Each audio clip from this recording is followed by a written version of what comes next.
Buenas, nuestro grupo está conformado por Miguel Pereira y mi persona Brainer González, del Politécnico Santiago Mariño, mi persona Extensión Valencia. El punto a tratar es sobre el transformador.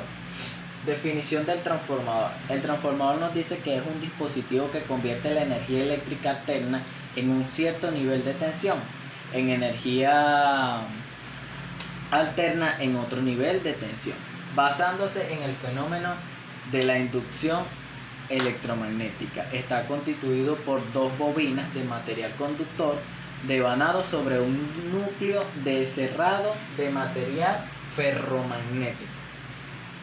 El funcionamiento de los transformadores. El funcionamiento de los transformadores nos dice que se basa en el fenómeno de la inducción electromagnética, como anteriormente lo habíamos dicho, cuya explicación matemática se muestra en las ecuaciones de Maxwell al aplicar la fuerza electromotriz en el devanado primario o inductor. Producida la corriente eléctrica que se produce en la inducción del flujo magnético en el núcleo de hierro.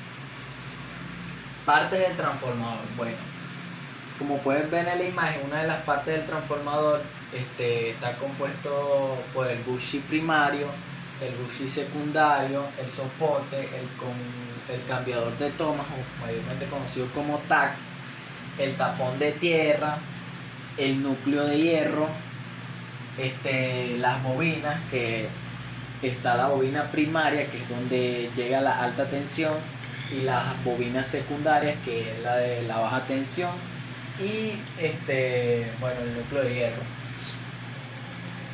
Tipos de transformadores. Bueno, los tipos de transformadores podemos nombrar, o antes de nombrarlos, podemos decir que los transformadores se dividen en dos grandes grupos, que son los transformadores de potencia y los transformadores de medida. Bueno, en los tipos podemos nombrar los transformadores de potencia, los de aislamiento, los de alimentación, los de diodos divididos, los de impedancia, los de transformadores eléctricos reductores y transformadores eléctricos elevadores, y los autotransformadores. Bueno, vamos a definir tres transformadores de los que nombré, pues. El transformador de potencia. El transformador de potencia nos dice que nos sirve para variar los valores de tensión en un circuito de corriente alterna, manteniendo su potencia y su funcionamiento, que se basa en el fenómeno de la inducción electromagnética.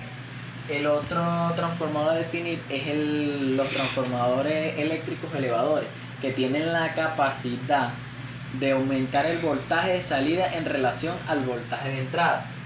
Y el otro transformador a definir es el transformador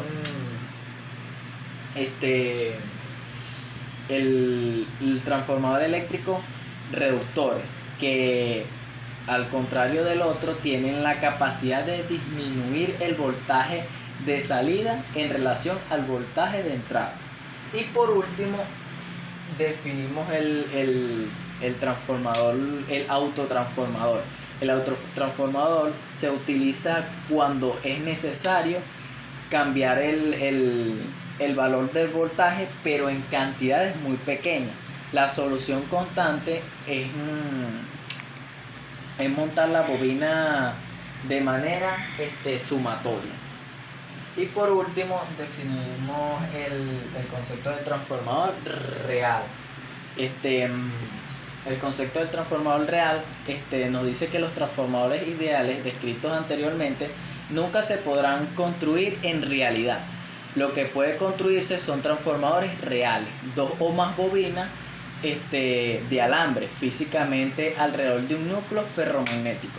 Las características de los transformadores reales se aproximan mucho a los transformadores ideales, pero solo hasta ahí en cierto grado.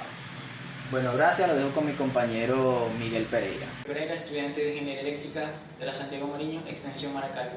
Hoy le vengo a hablar sobre ensayos, vacío y cortocircuito, fallas que es un transformador monofásico y un transformador trifásico. Ok, ensayo en vacío y cortocircuito. Ok, ensayo en vacío determina la impedancia de vacío o la impedancia de excitación de un transformador. Esta impedancia permite determinar las pérdidas en el hierro. Ensayo en cortocircuito. Este ensayo permite determinar la impedancia de cortocircuito o la impedancia en serie de un transformador o la relación de un transformador. Este ensayo representa las pérdidas en el cobre de los devanados de un transformador. Tipos de fallas. Las fallas más comunes son fallas incipientes y fallas activas. ¿Qué son fallas incipientes? Las fallas incipientes son aquellas fallas que se van generando con el tiempo en un transformador, o sea, con el transcurso de su uso, en el transcurso del tiempo. Este tipo de fallas se deben controlar o determinar con un mantenimiento, un seguimiento muy cauteloso a un transformador con el transcurso de su vida útil. Este tipo de fallas más que todo se genera por sobrecalentamiento, sobrepresión, sobreflujo de magnetismo, entre otras. Ok, fallas activas. Estas fallas son generadas por fallas inesperadas que no se esperan de un transformador. Puede ser la explosión de un tanque, sobrevoltaje o una descarga eléctrica. Generalmente esta descarga eléctrica sucede por cuestiones atmosféricas. Ok, ahora les voy a explicar lo que es un transformador monofásico. Un transformador monofásico es un dispositivo eléctrico que permite transferir energía eléctrica o corriente alterna de un circuito a otro, sin modificar su frecuencia. Transformador trifásico es un dispositivo eléctrico que permite transferir o modificar su corriente de un transformador o de una subestación a otra sin ningún tipo de pérdida. Gracias.